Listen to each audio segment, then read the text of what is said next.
Très chers compatriotes, je suis candidat, non pas pour débuter une carrière politique, mais pour convertir mon prix Nobel de la paix en une paix réelle et totale qui mettrait fin à cette guerre qui a déjà fait plus de 10 millions de morts.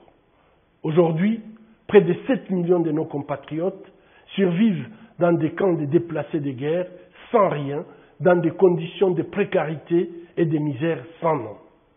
Cette guerre propage partout dans le pays une telle culture de violence aveugle et gratuite que nos enfants, parfois très jeunes, à Kinshasa, à Kwamouth, à Kisangani et à Malembankulu, et presque dans tous les coins du pays, s'habituent à blesser et à tuer froidement à coups de machette.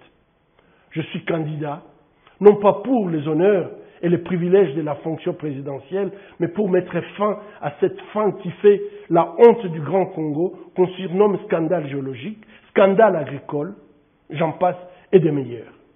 Malgré tout ce que possède notre pays, dans son sous-sol, dans ses eaux et forêts, ainsi que sur son sol, plus de 27 millions de nos compatriotes vivent dans un état d'insécurité alimentaire aiguë. Je suis candidat, non pas pour voyager dans le monde aux frais du trésor public, mais pour mettre fin à ces vices, à ces antivaleurs qui laissent la corruption et le pillage de l'argent public s'institutionnaliser et se généraliser comme première activité de la vie politique nationale.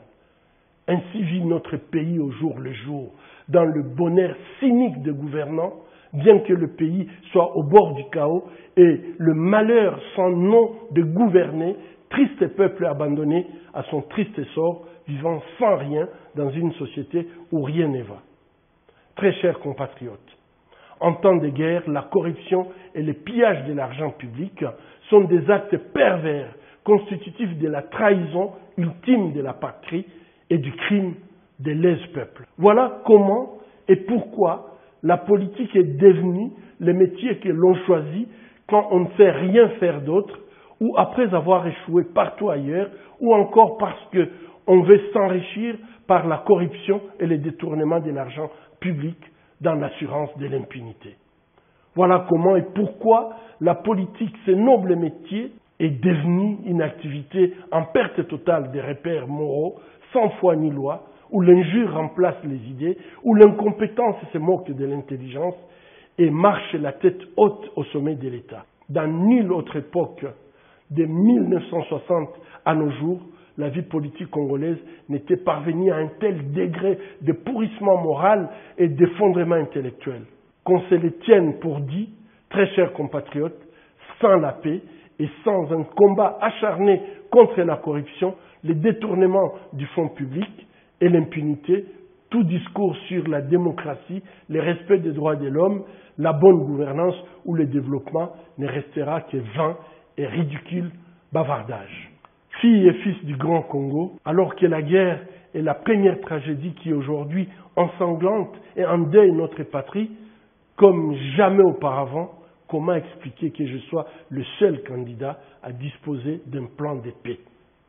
Je dénonce la conspiration du silence qui, en fait, est un mot d'ordre donné à certains d'entre nous pour banaliser cette terrible guerre et en faire un fait divers de la campagne électorale. Comment ne pas croire qu'il y a des complices des agresseurs de notre patrie parmi les candidats à l'élection présidentielle? Qu'avons-nous fait pour subir un sort national si cruel? Au vu et au su de tout le monde, on voit comment la plus grande escroquerie électorale du siècle est en téléchargement à la CENI. Ainsi, le 20 décembre 2023, la République démocratique du Congo risque d'être élue capitale mondiale de la fraude électorale. Cela n'indigne personne outre mesure. Les églises, le mouvement citoyen, les associations de la société civile, les candidats ont beau dénoncer les irrégularités notoires et intentionnelles relatives à la fiabilité du fichier électoral, réclamer non seulement la publication des listes des électeurs, ainsi que la privation du droit de vote à une partie de l'électorat vivant dans les territoires agressés, mais aussi la publication de la cartographie des bureaux de vote, la délivrance des duplicata des cartes d'électeurs, j'en passe et des meilleurs. Mais rien à faire, la présidence de la CENI C'est en mission commando pour offrir, coûte que coûte, la victoire à celui qui l'a nommé à cette fonction. Que les pays soient à feu et à fond à Kisangani ou au nord du Katanga, à Nituri, à Beni, que nos compatriotes des territoires agressés à l'est du pays, à Rutshuru, à Masisi, et celles de Kwamouth à l'ouest dans le Bandundu soient exclus des votes, la CENI n'en a cure. Et comme si ces drames n'étaient pas suffisants, un nouveau mouvement rebelle vient de naître, regroupant des hommes politiques, les groupes armés, avec le soutien de certains États de la région. On ne sait plus quelle expression attribuer à la longue descente aux enfers de la République démocratique du Congo. De cette situation, les leçons à tirer ne peuvent qu'être claires et sans équivoque. 3 situations se dégagent. Le camp de ceux qui ont eu à nous diriger après une fraude électorale et qui veulent conserver le pouvoir par la fraude électorale, avec comme risque de grandes violences post-électorales.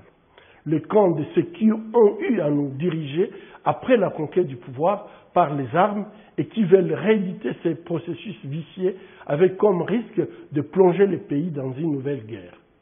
Le camp de ceux qui n'ont jamais dirigé et qui proposent un plan de paix pour garantir notre intégrité territoriale, la paix et la sécurité des citoyens congolais. En âme et conscience, le 20 décembre 2023, chaque électeur doit voter pour refuser avec force la guerre et d'être complice des manœuvres électorales démoniaques ourdies par les architectes conscients et inconscients de l'apocalypse du Congo.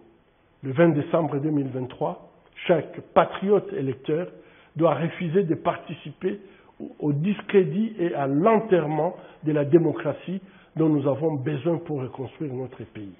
En un mot, je vous demande, peuple congolais, en ce jour du 20 décembre 2023, d'utiliser votre droit de vote pour vous indigner et résister à ce qui s'apparente à un complot contre la République démocratique du Congo.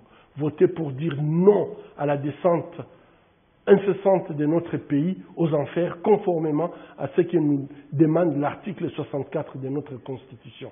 Faites-le non pas seulement par solidarité avec nos compatriotes de l'Est du pays et de Kwamouth, mais surtout pour ne pas être complice de cette escroquerie démocratique qui risque de faire de notre patrie, en ce jour du 20 décembre 2023, la capitale mondiale de la fraude électorale.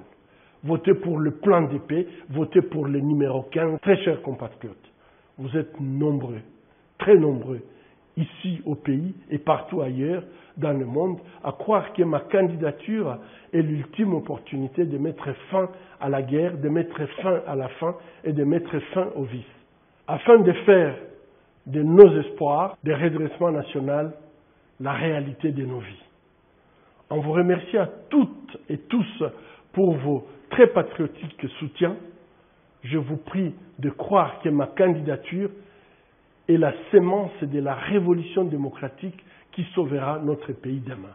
Vive la République démocratique du Congo, digne, unie et indivisible. Et à très bientôt.